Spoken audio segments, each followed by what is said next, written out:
요한복음 14장 1절로 3절 말씀을 가지고 마음에 근심하지 말라는 제목으로 말씀을 전합니다. 우리 다 같이 한번 인사할게요. 옆 사람과 앞뒤 사람과 또 우리 가족들과 함께 인사하실 때 지난 한 주간 동안 평안하십니까? 인사합니다. 지난 한 주간 동안 평안하십니까? 평안하십니까? 평안하십니까? 여러분 삶을 살면서 일생 중 가장 잘했다라고 생각하는 것이 무엇이 있습니까? 그래도 나는 내가 지금까지 살아온 삶 중에서 이런 것을 했는데 이것만큼은 너무나 잘했어 라고 생각하시는 것이 혹시 있습니까? 이제 여러분 보니까 지금 막 무엇이었나 하고 막 그냥 머리 돌아가는 소리가 저한테 막 들리는 것 같아요. 그럼 이제 그것이 생각이 이제 다 들기도 전에 다시 한번 질문을 드릴게요. 반면에 또 가장 후회스러운 일, 가장 후회하고 있는 일은 무엇이 있습니까?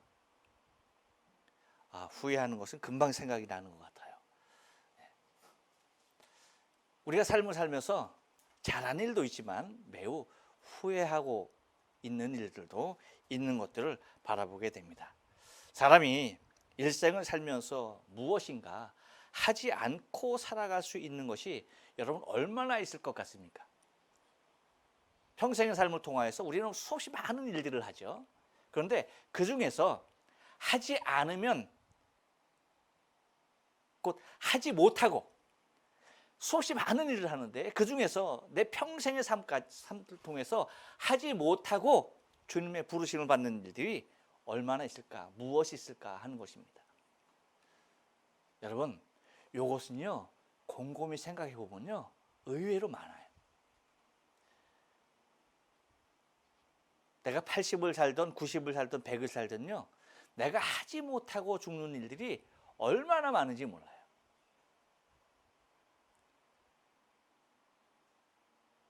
요즘 여러분 그 페러 올림픽 하고 있죠? 거기 보면 참 장애인들이 나와서 그 올림픽을 하는데 그 장애인들이 올림픽을 하면 그것을 보면은 그냥 보는 그대로 그냥 감동이 아닐 수가 없어요. 제가 우연하게 올림픽을 보게 됐는데 그 중에 하나 눈을 뜨고서 정말 믿을 수 없는 일을 경기를 하는 선수를 봤어요. 이집트 선수였는데 여러분 혹시 탁구 좋아하세요? 그거 봐. 탁구 여태까지 한 번도 안 해보신 분? 해보신 분? 더워서 손을 못 드시는 분? 그래요. 여러분 탁구 쉬워요? 어려워요? 어려워요. 어려워요? 네. 여러분 탁구 장애인이 탁구 하는 건데 어떤 장애인이 나와서 탁구를 할까요? 여러분 한번 상상을 해보시겠어요? 어떤 장애를 가진 사람이 탁구를 할까? 그러니까 최소한 탁구를 하려면 최소한 이런 장애 중에 최소한 무엇은 기본적으로 있어야지 탁구를 하겠다라고 생각을 할 것이 아닙니까? 물론 휠체어를 타고서 탁구하는 선수들도 많아요. 그렇죠? 근데 어떤 선수가 있을까요? 두 다리가 멀쩡한 선수예요. 그런데 무엇을 어떻게 탁구하냐면 오른손으로 탁구하는 것도 아니고요. 왼손으로 탁구하는 것도 아니에요. 그럼 뭘 할까요? 발로? 여러분들은 상상력이 너무나 풍부해. 왼손 오른손도 안 하니까 두 발 멀쩡하다니까 발로? 발로? 여러분 아무리 해도 한쪽 발로 이거 힘들어요. 어떻게 하겠어요? 라켓을 입에 물고 하는 거예요. 입에 물고 입에 물고 탁구를 치는 거예요. 거의 50에 가까운 선수예요. 48 먹은 선수인데 20 선수인데 그렇게 탁구를 하더라고요. 그걸 보고 얼마나 놀랐는지. 그걸 보는 순간 힘들다, 나는 못한다, 이거는 다 핑계고 거짓말이다. 그냥 정의가 한꺼번에 딱 내려지는 일을 제가 좀 보았습니다. 이렇듯 여러분, 우리가 일생을 살면서 많은 일들을 한다고 하지만 사실 하지 못하는 일들이 얼마나 많은지 몰라요. 반면에 여러분, 하지 않으면 살 수 없는 것은 또 무엇일까요? 하지 않고 살 수 있는 것도 얼마든지 많아요. 하지만 하지 않고 살 수 있는 것, 하지 않고서 살 수 없는 일들, 여러분, 그것도 또한 많이 있는 것을 바라보게 됩니다. 얼마나 많은 일들을 우리가 하지 않아도 되는 일들을 또한 반면에 많이 한다는 겁니다. 이렇듯 여러분, 배우지 않았음에도 불구하고 너무나 익숙하게 잘하는 것들이 우리의 삶 가운데 무엇이 있을까? 그것은 물론 본능적으로 행하는 여러 가지 것들이 우리는 배우지 않았어도 그렇게 할 수가 있는 일들 또한 얼마든지 있습니다. 하지만 여러분, 누군가가 가르치지 않았음에도 불구하고 그러나 모든 사람들이 매일, 그것도 순간순간마다 하고 사는 것들이 있다는 것입니다. 마치 우리가 알지 못하는 가운데 숨을 쉬듯이 언제나 우리의 삶 가운데 자리 잡고 우리의 중심 가운데 떡하니 버티고 있는 것이 있다는 것입니다. 그것이 무엇입니까? 옆 사람에게 얘기해 줍니다. 근심과 염려입니다. 예, 여러분, 이 염려와 근심은요, 배우지도 않았어요. 누군가가 가르쳐 주지도 않았습니다. 그런데 내 중심에 언제나 자리하고 있는 것을 우리는 바라보게 됩니다. 그래서 항상 여기에 붙잡혀서 사는 우리 자신들을 목도하게 된다는 것입니다. 여러분, 그렇다고 한다면 이 마음에 근심이 찾아오는 이유가 무엇일까라고 하는 것입니다. 왜 우리는 배우지도 않았는데, 하고 싶지도 않은데 조그만 일 앞에서 우리는 뭐 하고 있습니까? 근심하고 있어요. 근데 근심한다라고 해서 해결되는 일도 아님에도 불구하고 뭐 하고 있습니까? 근심하고 있습니다. 무엇이 우리로 하여금 이렇게 근심하게 하느냐라고 하는 것입니다. 그것은 여러분, 이유는 딱 한 가지예요. 뭐냐면 나의 보물이 땅에 있느냐, 나의 보물이 하늘에 있느냐, 이 차이가 나로 하여금 근심하게 할까, 아니면 평안하게 할까, 오히려 찾아오는 그 근심, 염려로 말미암아서 내가 기도하는 사람이 될까 하는 것입니다. 무엇의 차이라고요? 보물이 어디 있느냐의 차이예요. 나의 보물이 땅에 있느냐 하늘에 있느냐의 차이예요. 그것이 문제 앞에서 우리는 근심할 수밖에 없잖아요. 근데 보물이 하늘에 있으면요, 그 문제 앞에서 나는 뭐 하게 됩니까? 기도하게 되는 거예요. 근데 보물이 땅에 있다 보면 문제 앞에서 뭐 하게 됩니까? 걱정과 근심, 염려하게 된다는 것입니다. 곧 결론은 뭐예요? 보물이 땅에 있느냐 하늘에 있느냐의 차이예요. 여러분, 지난 주간 더웠습니까? 지금도 덥죠, 여러분. 지금도 여러분 얼 표정을 보니까 대책이 안 서는 표정이에요. 아, 지난주에 얼마나 덥던지요. 와, 더워도 바람이 불면은 그래도 뭐예요, 여러분? 아, 그나마 좀 버틸 수가 있어요. 근데 지금 커튼이 여러분 펄렁거리죠? 이건 뭐예요? 바람이 있다는 증거예요. 근데 저 커튼이 딱 하니 그 자리, 자기 자리를 딱 버티고 있는 거야. 바람 한 점 없는 땡볕 더위가 얼마나 지옥이 되는지 너무나 힘들더라고요. 근데 사실 저는 추위를 못 견디지 더위는 뭐예요? 잘 견디는 사람이에요. 물론 땀은 많이 흘리지만 추위는 더위는 괜찮아요. 근데 추위는 정말 싫어. 근데 이 더위에 대해서 견디지 못하시는 분이 제 옆에 있는 계신 분. 이분이 그냥 얼굴이 빨갛게 달아올라가지고 땀이 얼굴에 그냥 송송이 구슬구슬 맺혀서 흐르는데 아이고 안 되겠더라고요. 그래서 처음 피서 갔어요. 지난 주간에 처음 피서를 갔어요. 어디로? 동경으로. 동경으로 피서. 동경에 있는 사람들이 씨바로 피서를 오는데 저희는 에어컨이 있는 집으로 피서를 갔어요. 근데 여러분 그 중에서도 저는 항상 뭐예요? 이 더울 때마다 저로 하여금 근심이 찾아오는 곳이 있어요. 뭐냐면 주일날 예배할 때 이렇게 바람도 안 불고 더우면 어쩐가 싶어서 뭐예요? 항상 뭐예요? 주님 주일날만큼은 비가 오든지 아니면 구름이라도 끼게 하시든지 아니면 바람이라도 불게 하소서. 이게 뭐예요? 항상 제 앞에 있는 이 구주구리로 와서 제 앞에 놓인 걱정거리가 기도 제목이 되는 겁니다. 근데 참 감사하기는 여러분 이 정도 더위는요 참 아무것도 왜 그늘도 그렇죠? 구름도 끼게 하시고 바람도 불게 하셔서 예배케 하시는 하나님 너무나 감사해요. 물론 여러분은 지금도 힘들 줄은 알아요. 항상 에어컨 밑에서 있었던 여러분들은 이게 익숙하지 않은 광경일 수가 있어요. 김영희 원사님 얼굴에 그냥 기름이 있는 게 너무나 힘들어하는 모습일 것 같은데. 아 그래요?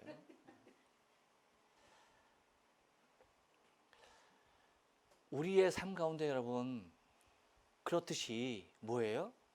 우리에게 걱정이 올 때에 그것이 오히려 우리로 하여 뭐하게 하는 겁니까? 기도하게 하는 거. 우리에게 염려가 찾아오는 순간 뭐 하는 거예요? 우리에게 기도하라고 하시는 하나님의 사인이 알 수가 없다는 것입니다. 그래서 여러분 우리의 보물이 어디 있느냐에 따라서 우리에게 찾아오는 근심과 걱정 이런 것들이 오히려 기도로 승화되어지는 놀라운 일들을 우리는 맞이하게 된다라고 하는 것입니다. 그런데 여러분 반면 우리의 보물이 땅에 있다 보면요 우리는 이 근심과 걱정 가운데 사로잡혀서 살 수밖에 없는 모습들을 우리는 발견하게 된다는 것입니다. 예수님께서 산상수훈을 통해서 우리에게 말씀하신 것들을 여러분 우리는 유심히 볼 필요가 있는데요. 여러분 마태복음 6장에서 주님께서 말씀하시는 것을 여러분 가만히 보십시오. 마태복음 6장 25절 이하에 보면 이렇게 말씀하고 있어요. 그러므로라고 얘기합니다. 그러므로라고 얘기해요. 그럼 그러므로라고 얘기하기 그 전에 뭐였습니까? 너희를 위하여 보물을 땅에 쌓아두지 말아라 라고 말씀하신 것들이에요. 무슨 얘기인지 아시죠? 땅에 보물을 쌓지 말아라 라고 말씀하신 거. 하늘에 보물을 쌓아라. 그러니까 너의 마음을 어디에 있게 하라? 하늘에 있게 하라. 하늘에 있게 하라. 그 말씀을 하신 후에 말씀하시면서 하는 말씀이 뭐냐면 그러므로 내가 너희에게 이르노니 목숨을 위하여 무엇을 먹을까 무엇을 마실까 몸을 위하여 무엇을 입을까 염려하지 말라. 목숨이 음식보다 중하지 아니하며 몸이 의식보다 중하지 아니하냐. 공중의 새를 보라. 심지도 않고 거두지도 않고 창고에 모아 들이지도 아니하되 너희 하늘 아버지께서 기르시나니 너희는 이것들보다 귀하지 아니하냐. 너희 중에 누가 염려함으로 그 키를 한 자라도 더할 수 있겠느냐. 또 너희가 어찌 의복을 위하여 염려하느냐. 들의 백합화가 어떻게 자라는가 생각하여 보라. 수고도 아니하고 길쌈도 아니하느니라. 그러나 내가 너희에게 말하노니 솔로몬의 모든 영광으로도 입은 것이 이 꽃 하나만 갖지 못하였느니라. 오늘 있다가 내일 아궁에 던져지는 들풀도 하나님이 이렇게 입히시거든 하물며 너희일까 보냐. 믿음이 작은 자들아. 그러므로 염려하여 이르기를 무엇을 먹을까 무엇을 마실까 무엇을 입을까 하지 말라. 이는 다 이방인들이 구하는 것이라. 너희 하늘 아버지께서 이 모든 것이 너희에게 있어야 할 줄을 아시느니라. 그런즉 너희는 먼저 그의 나라와 그의 의를 구하라. 그리하면 이 모든 것을 너희에게 더하시리라. 그러므로 내일 일을 위하여서 염려하지 말라. 내일 일은 내일 염려할 것이요 한날의 괴로움은 그날에 족하니라. 네. 여러분, 하나님께서 정말 우리에게 원하시는 것은 근심하지 말고요, 염려하지 말고 걱정하지 않는 삶이에요. 왜 근심하고 염려하고 걱정하는 삶을 사는 것을 하나님이 원치 않을까요? 그것은 다른 것이지 않습니다. 이것에 사로잡히면요, 하나님과의 온전한 동행함이 이룰 수 없기 때문이에요. 그래서 여러분, 우리가 근심하지 말아야 합니다. 근심하지 말아야 하는 그 이유가 무엇이냐면, 첫째, 여러분, 근심하게 됨을 통하여서 우리에게 찾아오는 것이 있는데, 그것이 뭡니까? 우리의 삶이 파괴되기 때문이에요. 우리가 근심하게 되면 우리의 삶이 파괴되어져요. 곧 건강을 잃고야 마는 것입니다. 여러분, 사람이 암에 걸리고 특별히 이 위쪽으로 소화기 계통으로 문제가 찾아오는 많은 사람, 대다수의 사람들이 무엇 때문이냐면 바로 이 근심 때문에, 걱정 때문에, 염려 때문에 자신의 건강을 잃고 이 건강을 파괴하는 일들이 얼마나 많은지 모릅니다. 그래서 여러분, 잠언에서 보면 7장 22절에서 뭐라고 말합니까? 마음의 즐거움은 양약이라도 심령의 근심은 뭐라고요? 뼈를 마르게 하느니라. 뼈를 마르게 한다라고 얘기해요. 근심이 무엇을 어떻게 만든다고요? 뼈를 마르게 한다는 거예요. 여러분, 우리 신체에 있어서 뼈는 매우 중요하죠. 왜 뼈가 중요합니까? 뼈에서 무엇이 만들어져요? 우리의 피가 만들어져요. 피가. 곧 너희의 생명이 어디에 있다? 피에 있느니라 라고 말씀하셨는데, 우리의 생명이 피에 있는데 그 생명에 있는 피를 만들어내는 것이 뭐예요? 뼈란 말이죠. 그런데 뼈가 마르게 되면 우리의 생명의 근원이 되는 온전한 피가 생성이 됩니까? 안 됩니까? 될 수가 없는 거예요. 또한 우리가 이렇게 우리의 형체를 갖추고 우리가 건강하게 걸을 수도 있고 설 수도 있고 앉을 수도 있고 하는 이유가 어디에 있습니까? 뼈가 지탱이 되어지니까 그렇게 되는 것이죠. 근데 여러분, 이 뼈가 마르게 되면 우리의 몸을 온전한 모습으로 지탱을 하게 됩니까? 안 하게 됩니까? 못하게 될 수밖에 없는 겁니다.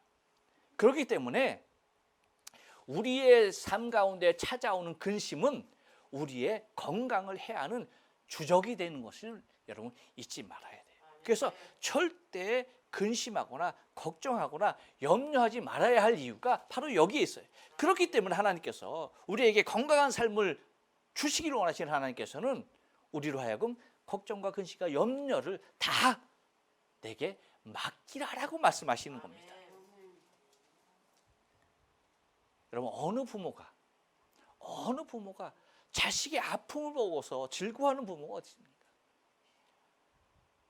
감기에 걸려도 그것이 안타까워서 어쩔 줄 모르는 것이 부모의 마음이거늘. 당신의 모양과 형상으로 창조 지음 받은 하나님 당신의 백성들이 건강을 잃고 힘겹게 살아가는 모습을 원하시는 하나님 결코 아니라는 것입니다. 또 하나, 여러분, 왜 근심하지 말아야 하냐면 근심은요, 불신앙을 낳기 때문입니다. 곧 디모데전서 6장 10절에도 보면 그렇게 얘기하죠. 믿음에서 떠나 많은 근심으로써 자기를 찔렀도다라고 얘기합니다. 믿음에서 떠나게 되어서 많은 근심으로 자기를 찔렀다라고 얘기하고 있죠. 무엇입니까, 여러분? 우리가 근심하게 되면은 우리의 믿음에서 떠나게 될 수밖에 없는 환경에 이르고야 만다는 것입니다. 이유가 무엇이에요? 하나님이 주시는 참된 평안을 누릴 수가 없다는 것입니다. 곧 하나님, 오늘 본문에서 얘기하는 것을 하나님을 믿으니 또 나를 믿으라고 하시는 이 믿음의 근간이 되어지는 가장 기본적인 하나님에 대한 신뢰를 가질 수가 없게 되어지기 때문입니다. 그러므로 염려와 근심과 걱정은 불신앙을 낳게 된다는 것입니다. 또 하나, 여러분, 우리가 근심하지 말아야 할 이유가 어디에 있느냐? 매우 중요한데요. 옆 사람에게 얘기해 줍니다. 근심으로 할 수 있는 일이 없기 때문입니다. 할렐루야. 그렇습니다, 여러분. 여러분, 혹시 우리가 근심함을 통하여서 무엇라도 하나라도 할 수 있으면 우리는 뭐 해야 합니까? 근심해야 합니다. 뭐든지 우리는 근심해야 합니다. 하지만 근심을 통하여서 할 수 있는 것이 하나라도 있습니까? 없어요. 우리가 흔히 여러분 흡연을 뭐라고 해요? 백해무익하다라고 얘기하죠. 그렇죠? 흡연하는 것을 백해무익하다라고 해요. 그런데 여러분, 백해무익이 아니라 만해무익한 것이 있는데 그것이 뭐예요? 근심입니다. 정말이에요. 근심이 우리의 삶 가운데 영향을 끼칠 수 있는 것은 다 악한 영향밖에 없다는 것입니다. 그래서 주님께서 누가복음 6장 27절에서 말씀하신 것 중에서 무엇입니까? 너희 중에 누가 염려함으로 뭐예요? 그 키를 한 자라도 더할 수 있겠느냐는 얘기예요. 너희가 염려함을 통해서 너희 키를 한 자라도 더할 수 있으냐? 없다는 얘기입니다. 만약에 우리가 염려함을 통해서 키를 한 자라도 더할 수 있으면 여러분, 이 세상에 작은 사람이 있어요, 없어요? 난쟁이가 어디 있어요? 없죠. 뽕나무가 필요합니까? 안 필요합니까? 필요 없어요. 왜? 근심함을 통하여서 나의 키를 늘릴 수가 있다라고 한다면. 그런데 그 근심을 통하여서는 아무것도 할 수 없다라고 하는 것입니다. 그런데 여러분, 근심하지 않는, 그래서 이제 근심하지 않겠다라고 하지만 근심하지 않게 됩니까? 여러분, 근심 없이 살아요? 아니죠. 그럼에도 불구하고 근심이 아무런 유익이 없는 백해무익한 것임을 알매도 불구하고 우리는 근심에 쌓여서 근심에 사로잡혀서 다가오는 근심을 떨치지 못하고 살아갈 수밖에 없는 것입니다. 그렇다면 여러분, 근심하지 않기 위해선 우리에게 적극적인 해결 방법이 필요하다는 거예요. 그것이 오늘 본문을 통해서 주님께서 우리에게 잘 말씀해 주고 있는 것입니다. 그래서 주님께서 우리로 하여금 근심하지 않고 살아가게 하기 위하여서 제자들에게 하시는 말씀이 무엇이냐? 한번 따라서 합니다. 믿음이 있어야 합니다. 할렐루야. 그렇습니다, 여러분. 근심을 물리칠 수 있는 가장 큰 힘은 믿음이에요. 근심을 물리칠 수 있는 순간순간 우리의 생각을 통하여서 타고 들어오는 이 근심을 속히 제거해버리고 속히 뽑아버릴 수 있는 가장 큰 힘은 믿음입니다. 그래서 1절에서 얘기하죠. 하나님을 믿으니 또 뭐예요? 나를 믿으라 라고 얘기합니다. 그러니까 하나님을 믿고 또 누구를 믿어라? 나를 믿어라 라고 그렇게 말씀하고 있습니다. 그래서 여러분, 주님께서 말씀하시는 믿음의 첫째는 뭐예요? 하나님을 믿으라는 것입니다. 하나님을. 주님께서 말씀하시는 하나님은 도대체 어떤 하나님입니까? 창조주 하나님이시죠. 이 세상 모든 것을 창조하신 능력의 하나님, 창조의 하나님, 곧 모든 생명의 주관자 되신 하나님이심을 믿어야 한다는 것입니다. 이 하나님이 나의 하나님인 것을 믿을 때에 우리의 삶은 변한다는 거예요. 바뀐다는 것입니다. 그렇기 때문에 하나님을 믿으라라고 그렇게 말을 하고 있어요.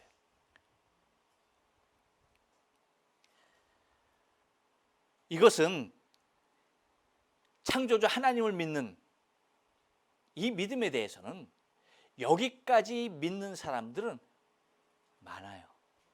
무슨 말씀인지 아십니까? 여기까지 믿는 사람들은 많아요.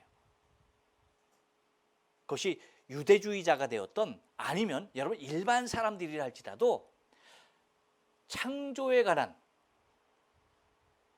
과학적인 일말의 조그마한 지식이 있다라고 한다면요, 이것은 우연히 될 수 있는 일이 아니다. 누군가가 조물주가 있다라고 하는 사실에 대하여서 근접할 수 있는 사람들은 얼마든지 있습니다. 그런데 우리가 믿는 창조주 하나님 아버지께서 이 모든 것을 창조하시고 우리의 생명의 주관자 되신, 생명의 주인 되신 하나님인 것을 믿지 못하는 것이지, 곧 여기까지 믿는 사람들은 얼마든지 있다는 것입니다. 그런데 주님께서 하시는 말씀은 여기에 머무르는 믿음이 아니라는 거예요. 창조주 하나님을 믿는다라고 한다면 그와 동일한 모습으로 누구를 또 믿어야 하는 것입니까? 예수 그리스도를 믿어야 하는 것입니다. 아멘.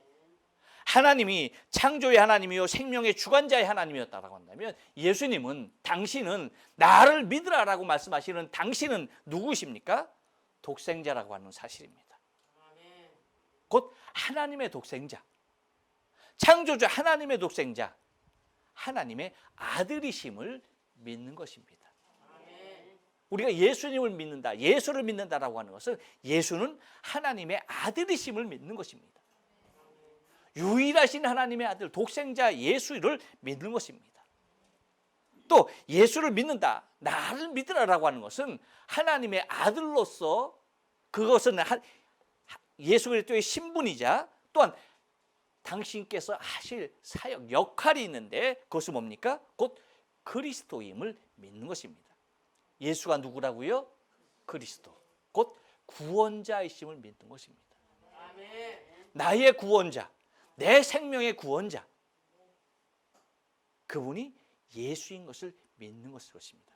하나님이 나의 생명의 주인 되심을 믿듯이 예수님이 내 생명의 구원자 되심을 믿는 것입니다. 아멘. 그것이 곧 예수 그리스도를 믿는 믿음인 것입니다. 이렇듯 여러분, 이것이 우리에게, 이 믿음이 우리에게 기초가 됐고 이것이 우리의 근본이 될 때에, 우리의 신앙의 근본이 될 때에 우리는 우리의 삶 가운데 찾아오는 모든 근심에서, 걱정에서 우리는 해방될 수가 있는 것입니다. 왜? 어떠한 일이 와도 문제가 되지 않아요. 어떠한 사건이 우리에게 벌어지다 할지라도 문제가 되지 않아요. 걱정이 되지 않아요. 왜? 하다못해 나의 생명이 지금 바로 총칼 앞에서 위협을 당하는 일이 있다 할지라도 걱정이 됩니까? 없습니까? 걱정이 되지 않아요. 왜? 나의 생명의 주관자는 하나님이시기 때문에, 또한 나의 구원자는 오직 그리스도 예수이기 때문에. 그래서 여러분, 많은 사람들이, 또한 여러 제자들이, 모든 제자들이 다 순교의 길을 다 그렇게 걸어갈 수 있었던 이유가 무엇입니까? 바로 이 믿음이 있었기 때문입니다. 창조주 하나님, 생명의 주관자 되신 하나님을 믿는 믿음과 나를 구원하신 분이 예수 그리스도이심을 믿는 그 믿음이 생명의 위협 앞에서도 걱정 없이, 근심 없이 자신의 신앙의 길을 담대하게 갈 수가 있었던 것입니다. 이것이 여러분 우리가 가져야 할, 곧 마음에 근심하지 않기 위해서 적극적으로 소유해야 할 믿음인 것입니다. 또 하나는 무엇이 있습니까? 한 번 더 따라서 합니다. 하늘 소망이 있어야 합니다. 예, 여러분 2절 말씀을 다 같이 보면 그렇게 얘기하죠. 2절 상반절 말씀 보니까 내 아버지 집에 거할 곳이 많도다. 할렐루야. 뭐라고요? 내 아버지 집에 거할 곳이 많도다라고 말을 합니다. 여러분 보시기에 이 세상은 얼마나 아름다운가요? 저는 순간순간마다, 정말 날마다 감격 가운데 살아요. 어떤 감격 가운데 사냐면 세상이 너무나 아름답습니다. 죄의 모습이 아름답다는 얘기가 아니고요, 하나님이 창조하신 이 세계가 많이 망가지고 파괴되어지고 아파하고 있는 세상임에도 불구하고, 그럼에도 불구하고 너무나 아름다워요.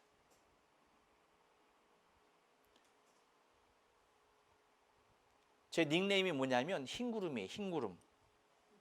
흰구름. 아니 무슨 목사님이 무슨 별명이 무슨 뭐가 저렇게 태양도 아니고 무슨 구름이냐 할 수 있겠지만 저는 흰 구름이에요. 흰 구름. 전 구름을 너무 좋아합니다. 그래서 하늘에 있는 구름만 보면은 너무나 감격스러워요. 근데 그것이 그 영향이 어디에 있었냐면 제가 유년 시절을 북한산 밑에 불광동 그 북한산 바로 밑에 그 동네에 살았어요.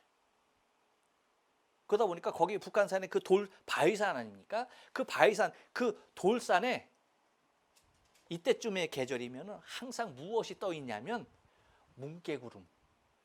뭉게구름이 얼마나 선명하고 하얀 구름이 이렇게 큰 모습을 하고 있는지 그 모습을 보면 너무나 환상이었어요. 너무나 기가 막혔어요.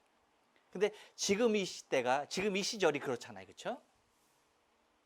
지금 이 시절이 뭉게구름이 하늘 높이 솟아있는 그 구름이 있어요. 그래서 하늘을 보면 얼마나 기가 막히게 아름다운지. 그래서 구름을 보면 주님이 저런 구름을 타고 오실래나? 이런 구름을 타고 오실래나? 어떤 구름을 타고 오실까? 그것도 주님이 타고 올라가신 구름은 어떤 모양이었을까? 생각을 하게 됩니다.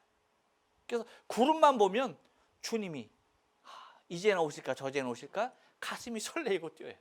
그러니까 얼마나는지 모르고 꽃 하나를 봐도 그냥 지나치지 못해요. 사진을 찍어야 돼요.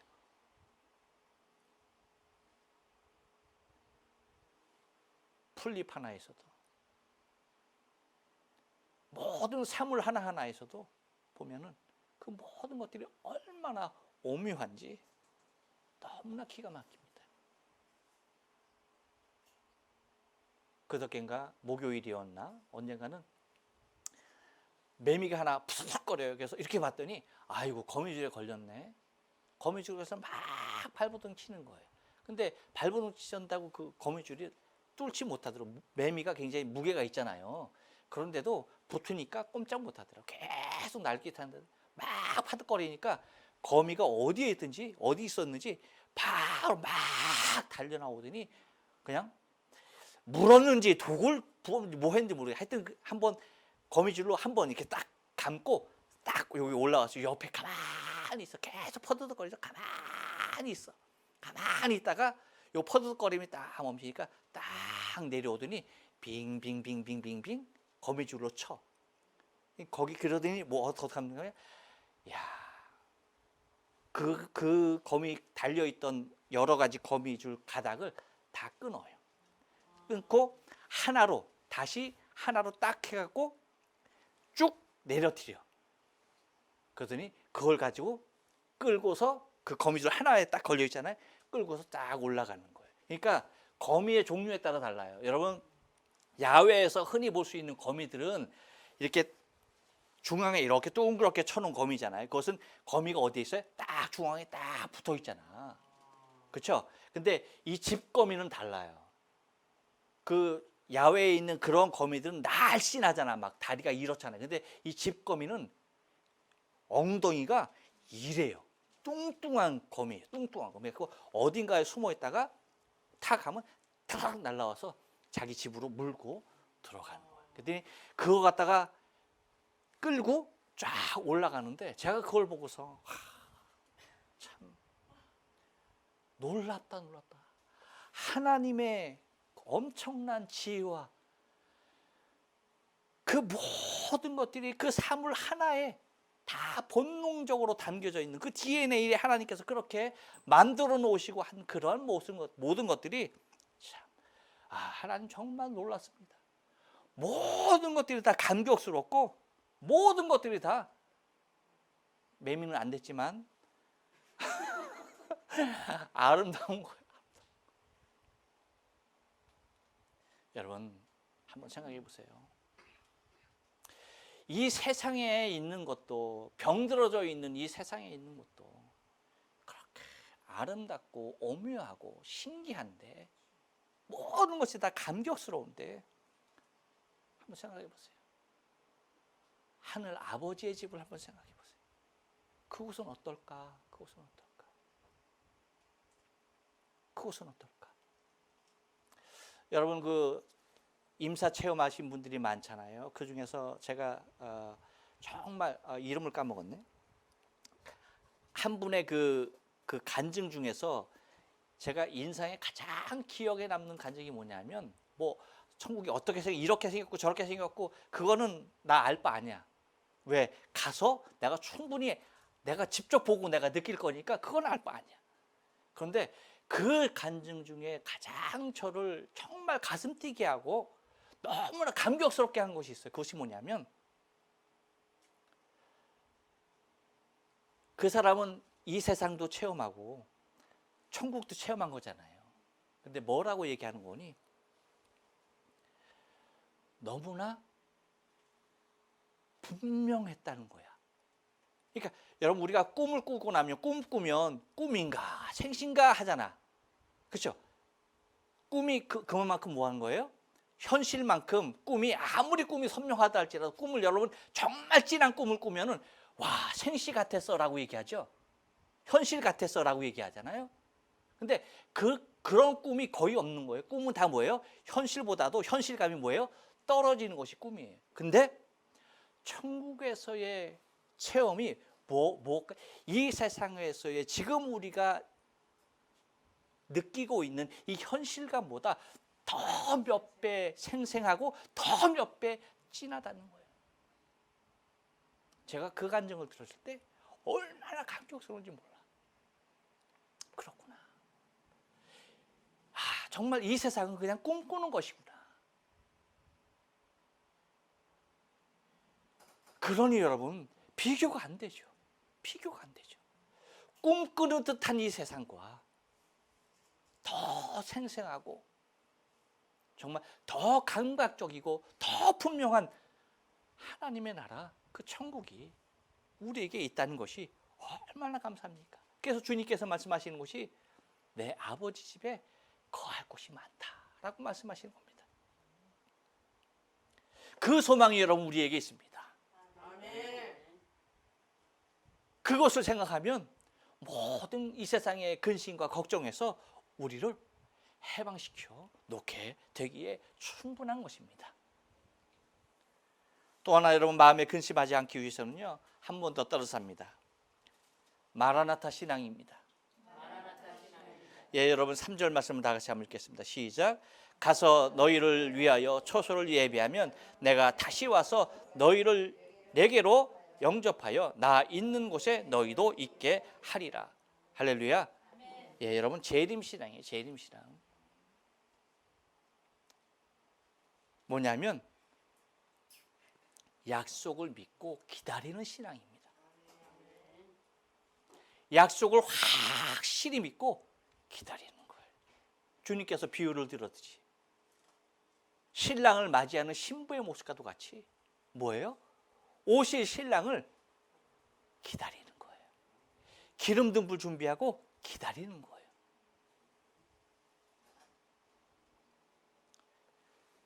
요즘 세계적으로 이슈가 되고 있는 것이 아프간 사태입니다. 미군이 철수한다는 소식과도 함께 불과 그것을 발표한 몇 개월 만에 탈레반 정권이 아프가니스탄을 장악해버립니다. 그러자 세계 여러 모든 나라에서는 그 나라를, 아프가니스탄을 떠나야만 하는 그러한 순간이 다가왔죠. 너무나 급박스러운 일이, 너무나 급격스럽게 사건이 이루어지게 되자 눈코 뜰 새 없이 너무나 급박한 일들이 많이 일어나고 있는 것을 바라보게 됩니다. 그래서 우리나라 모든 공간도 다 카타르로 떠나게 되어지고, 그렇죠? 다 철수를 하게 되어졌죠. 그 철수하는 과정에서 약속을 했죠. 여러분 잘 아시는, 우리가 다시 데리러 오겠다라고 하는 약속을 합니다. 누구에게? 예, 우리나라 그 대사관의 인력을 제공하면서 조력을 했던 아프가니스탄 사람들, 그렇죠? 그 사람들은 대한민국에 협조했다라고 하는, 또 어떠한 특정 국가에 협조했다는 그 이유만으로도 생명에 위협을 받게 되는 그러한 상황이기 때문에 그럴 수밖에 없는 일이었죠. 그래서 우리나라에서 특별한 계획을 발표하죠. 마치 옛날에 있었던 그 아덴만 그 여명 작전과 같은 미라클 작전을 시행을 하게 됩니다. 그래서 66명의 특수 임무단을 파견을 해서 그곳에서 아프가니스탄에서 극적으로 391명을 수송기에 싣고 나오는 그 과정이 쉽지만은 않았죠. 뭐 언젠가 영화로도 나올 것 같은 느낌이 들긴 하는데 보통의 어려운 일이 아니었었죠. 왜? 다른 나라들도 많은 시도를 했지만 실패를 하고 말았기 때문입니다. 그런데 이제 그곳에서 곧 카타르에 다시 카불로 들어와서 그들을 데려오는 그 과정에서 이제 결과적으로는 390명이 한국 땅을 밟게 되어지죠. 그 중에 한 명이 아무래도 그 신상에 조사한 결과 밝혀지지 아니하는 그러한 신문에 의해서 다시 카불로 귀환시켰고, 나머지 전혀 이상이 없는 사람들을 대한민국이 품게 되어지는 것을 우리는 바라보게 됩니다. 여러분, 저는 이것을 통해서 생각을 해봐요. 정말 작은 한 나라에서도 그 나라에 기여한 그 사람들의 생명이 위급하니까 그 사람들을 구출하기 위하여서 자국민의 생명을 걸고 타국인들을 구출해내는데, 그것도 우리나라에서는 그들을 뭐라고까지 얘기합니까? 특별 기여자로, 난민이 아니에요, 그렇죠? 난민으로 받는 것이 아니라 그러니까 대한민국에 특별한 기여를 한 사람으로, 그런 모습으로 받아들이는 그 모습을 보게 되어져요. 한 나라도, 정말 작은 나라 하나에서도 이런 일들을 벌치는데, 하물며 주님께서 우리에게 약속하신, 그렇죠? 가서 너희를 위하여 초소를 예배하면 내가 다시 너희를 내게로 영접하여 나 있는 곳에 있게 하리라 라고 이렇게 약속하신 주님이 어떻게 여러분 그 약속을 지키지 않겠어요?